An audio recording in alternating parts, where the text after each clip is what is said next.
Secondly, you have to pay your tuition fee completely for the 1 semester. Some schools charge per semester, others charge per year, academic year.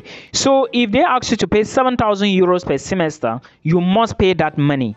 People, welcome back to our channel, and thank you so much for joining the channel today. Guys, if this is your first time here, please do not forget to like this video and share with one person, because this information I'm about to give now, if you want to immigrate to a very good country abroad, please keep watching and make sure you watch till the end. I'm going to be telling you some reasons why you should move to Europe, and I'm not just talking about all the countries in Europe. I am talking about one particular country in Europe, which we call Denmark.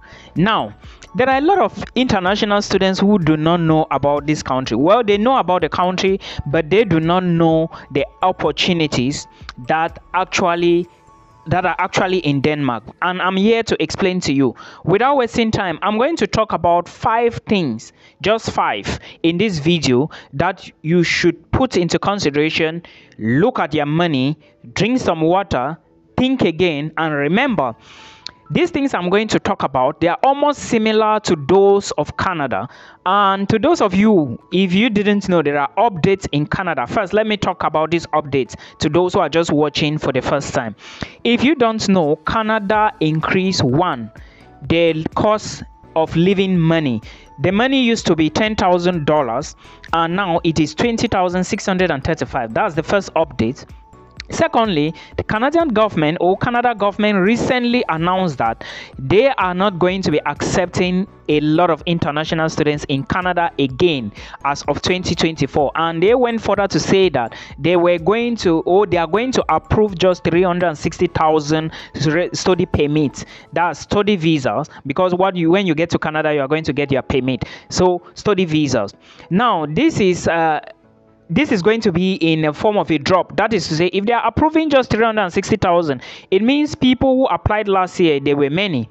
And it's because of accommodation issues, housing crisis, and a lot. I really don't blame them. They are trying to stabilize the economy. Remember, this is a developed country.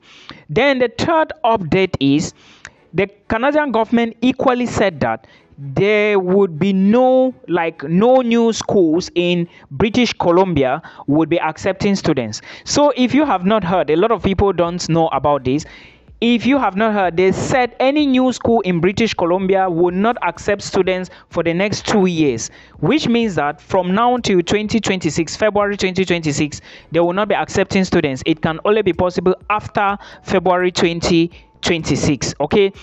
And this is what I want to tell those who are going to British Columbia. If you have an admissions in British Columbia, my advice is please avoid this particular province, because the population there is too much. I have a lot of people in British Columbia who are explaining all these things to me. The population is too much. So if you have an admissions in British Columbia, I will advise you to look for another admissions in Canada. Now, these are some of the changes. There are some other changes we relate to Pgwp, spousals visas, which I explained already on YouTube. Let's go back to the issue of the day. Why you should move to Denmark in 2024. A lot of people do not know. I'm going to be starting with the first requirements or the first rule why you should move to Denmark in 2024. Please, first, have you subscribed to this YouTube channel? If you haven't, finger the channel now. Press the like button. Press. Let's go. Press, everybody. Press the like button, and do not forget to the subscribe button is here. Please press it. Press it immediately. Let's go. Now, rule number 1 or point number 1, you should note that it's important, or you should put into consideration if you are looking for countries in Europe, especially in Denmark.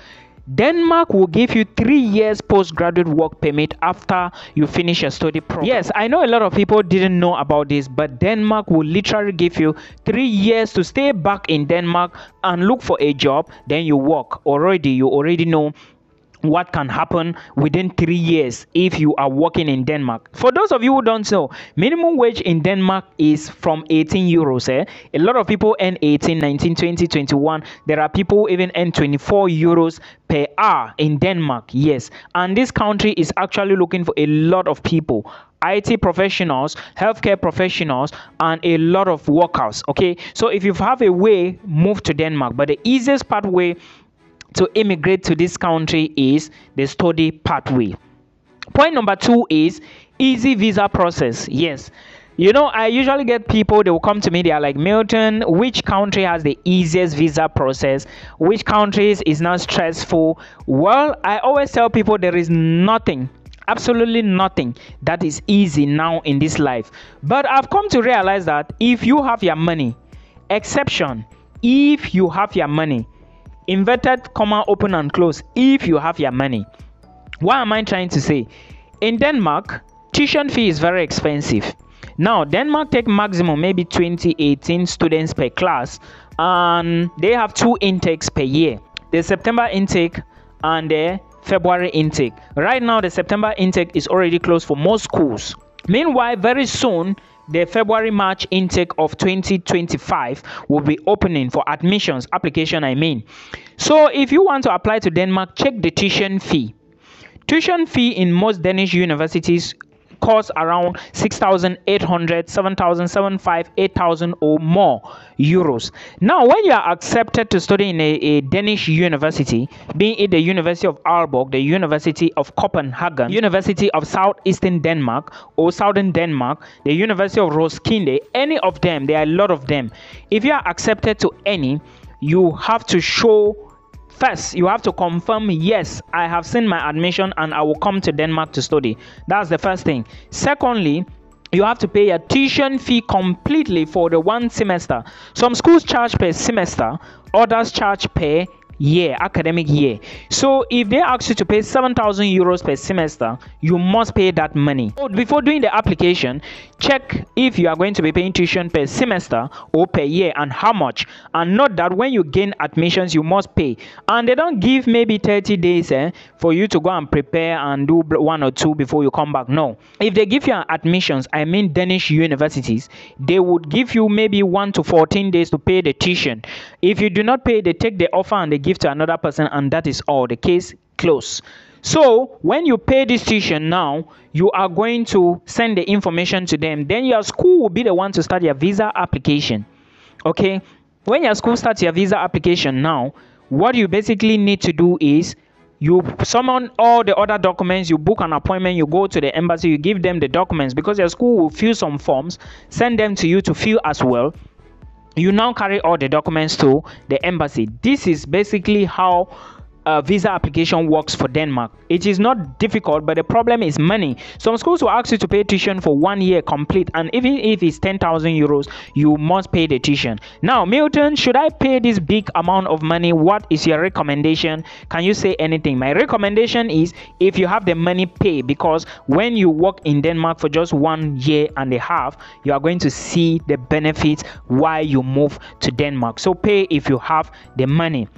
This is point number 2, trash. Let's now go to point number 3, free healthcare, quality healthcare. For Denmark, do you know that a residence permit holder is entitled to free medical care in Denmark? Yes, if you didn't know, if you move to Denmark, and after you move to Denmark, because you are going to use a residence permit, after you move to Denmark, you are going to get what is called a residence permit. First, they are going to give you a residence permit already when you are in Denmark, but before you move, you are going to be using a visa. Now, what happens is, as soon as you arrive Denmark and get a residence permit, you automatically get free healthcare. This is the standard procedure for everybody who is in Denmark and who move using the study visa, and of course later on got the residence permit. So do not think that maybe, as you can see, I'm explaining now, you are trying to see, right? Almost all the procedures are the same things that Canada will offer you. The only difference between Denmark and Canada is that their permanent residency and citizenship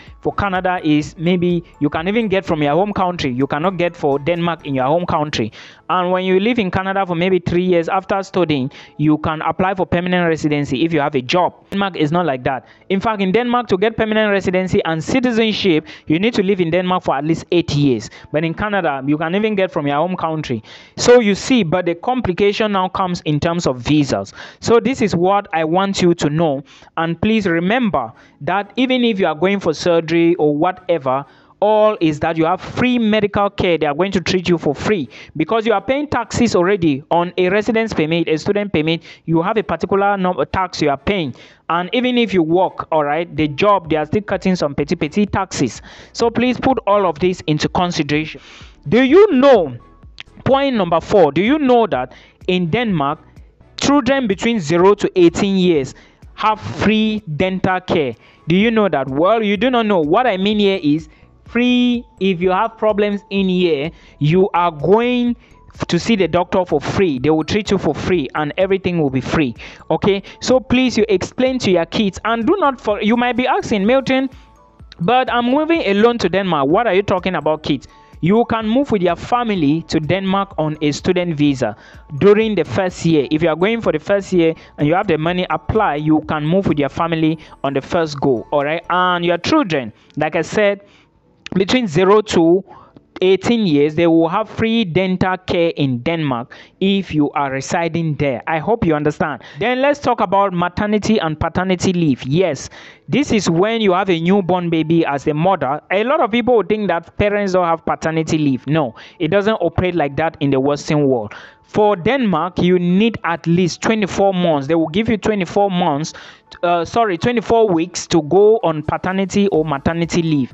Now, 24 weeks is equivalent to I think 6 months. Am I correct? I think 6 months. Yes. They are going to give you 6 months for maternity leave or paternity leave. So please put all this into consideration. These are just some of the few things I want you to understand.